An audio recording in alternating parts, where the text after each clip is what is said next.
So you like the Packard Pokes At podcast? Well, then I think you might like our other show, The Atheist, the Bible, and No Wardrobe on iTunes, Stitcher, and at the website, abandnw.wordpress.com. Give that a listen as well, and if you like the shows, please give them both a 5-star rating. Thank you. Duck Dynasty Dad. He goes, I don't need national health care because God made me immortal. Let's just pretend for fucking 5 seconds here. Okay, God made you immortal. You don't need national health care. We weren't made immortal, so we need national health care. We would like to have health care because, hey, motherfucker, we're not immortal. And actually, Duck Dynasty Dad, neither the fuck are you, dipshit. That's Phil Robertson, by the way, if you're not familiar with this dipshit. Said last year that the Bible could prevent murder, which he's obviously never read the goddamn Bible because the Bible actively promotes murder in many places. Has an ultimate health insurance plan, Immortality. Now, he made comments several days ago during an interview with Fox Business host Neil Cavuto. While pushing back against presidential campaign Senator Kamala Harris, whose platform included single-payer health care. First off, I've heard some stuff about the senator, and yeah, she's a Democrat, but I don't think she's the right Democrat for this job, honestly, because I have serious issues with some of her policies, and that's my main concern with her. But anyway, He says, I already have health care. It's given to me by God. Eternal health care. I'm guaranteed to be raised from the dead. I have life and immortality given to me by God through Jesus Christ. The temporary reprieve is not worth it. I'm telling Harris, that's in brackets, I have eternal health care, and it's free. Doctors can give you a little temporary reprieve, but they cannot save you from physical death. The doctors who treat you, they die too. Oh, God damn. Holy shit. The fact is, because you believe that you're going to be resurrected after you die doesn't mean we don't want to have a quality of life now. I guarantee you, if this guy got bit by a poisonous snake, he would be going to a hospital looking for the antivenom. Yep, exactly. I was just about to say that, actually. I bet you this motherfucker has been to the doctor more than once. If I ever hear of this motherfucker breaking a bone or anything like that, and if they say he went to the emergency room, I will fucking mock the shit out of him. Not that I'm not going to mock him now, but I'm going to fucking say, hey, you said that your God made you immortal. It was a temporary reprieve. Exactly, it's a temporary reprieve. So why the fuck are you going to the doctor, you dipshit?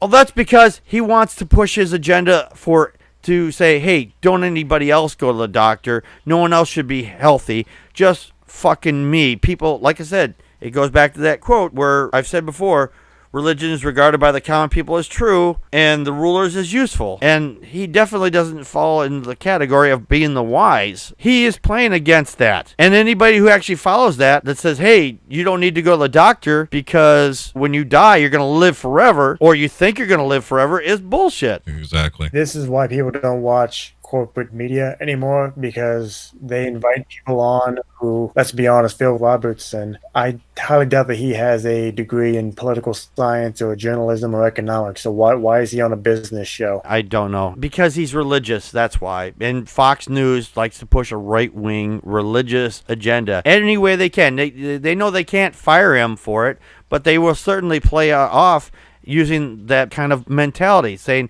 hey, these common people here, they believe that religion is true, so let's get somebody that's ultra-religious up here to promote this religion. Basically, he's saying that the temporary reprieve isn't worth it, but the reprieve can last several years, decades even. It's definitely worth it to people who don't want to waste their time that they have on this earth, especially when many of those lives can be saved from modern healthcare are children. By saying healthcare is unnecessary, he's effectively saying that people should suffer in this life. And there are people out there that are like that. Mother Teresa, for example, she thought that people should suffer for their religion. And for her, she would see somebody in pain and she's like, oh, well, you're suffering for God. But when she got sick, she got treatment. It's always okay for them, but it's not okay for the common people because they want to be the ones that get the health care. They don't want to be the ones that allow other people to get health care. The article here continues, said, if, God forbid, Robertson was diagnosed with cancer tomorrow, I wonder if he'd stay true to his word and resist the option for chemotherapy. He says in the interview he's done just fine without health care for 50 years. That is a logical fallacy. It's like a personal experience fallacy. My grandfather smoked 60 cigarettes a day every day, and he lived to be 96. Okay, so what? Just because you claim that you've never been to the doctor or whatever reason doesn't mean that, hey, just because you do it doesn't mean it's possible for everybody. I get the same kind of mentality from my boss. I don't feel comfortable driving out in this goddamn ice storm. Well, I used to do it, and I get made out just fine. I don't give a shit. It doesn't mean anything. That's you, asshole. That's not me. I'm not you. That's the same thing for everybody else. I'm sorry. This may be a personal story, but I used to deal with having the same arguments with my father because I didn't have much of a social life in high school. And, again, he would just pretty much come at me and say, oh, well, when I was your age, finally I just snapped at my own father. I said, look, asshole, I ain't you, okay? Exactly. I try not to. I tried desperately hard not to do that with my kids. Like, when I was your age, I was doing this. Yeah, but that's me. That's my experiences. That's not going to be your experiences, Everybody has their own experiences in life. Right, exactly. We are not formed from a cookie cutter and then sent down the assembly line, and it's going to have the same experiences. Even cookies don't have the same experiences, to be honest. I mean, I had the same experiences with cookies. Yeah, but the cookies don't. The cookies don't. No. Because some might get eaten by people, some might get dunked in milk, some might get dunked in chocolate, some might be fed to a goat.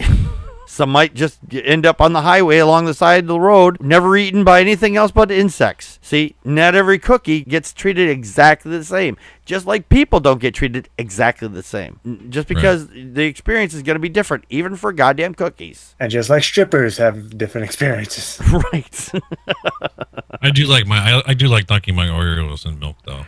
See, there you go. The article here continues, but insurance of any kind, by definition, usually seems to be a waste of money until the very moment you need it.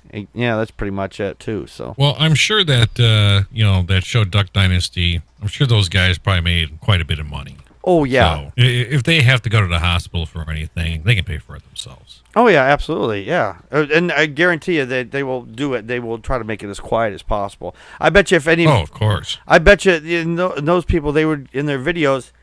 I've heard anyway that they would go out duck hunting. What if one of those people had gotten shot or hit with a bullet or some spray from a 12 gauge, the pellets that come from that, I bet you they'd be the first to the hospital. They'd be, oh shit, you got to get you to the hospital quickly. Yeah, they're definitely some hillbillies. Yeah, that definitely, he's a fucking hillbilly, and why you're putting this goddamn hillbilly on the air is beyond me, because he made a bunch of duck calls and he made a TV show, therefore that makes him some kind of authority. Bullshit. Well, hey, if you're famous, you'll do anything. Yeah, and the thing it's is brainwashing. Exactly, and some people, because they're famous, they will listen to them. Right. Maybe it's to get more views and just to stir the pot. Yeah, pretty much. That's what happens these days.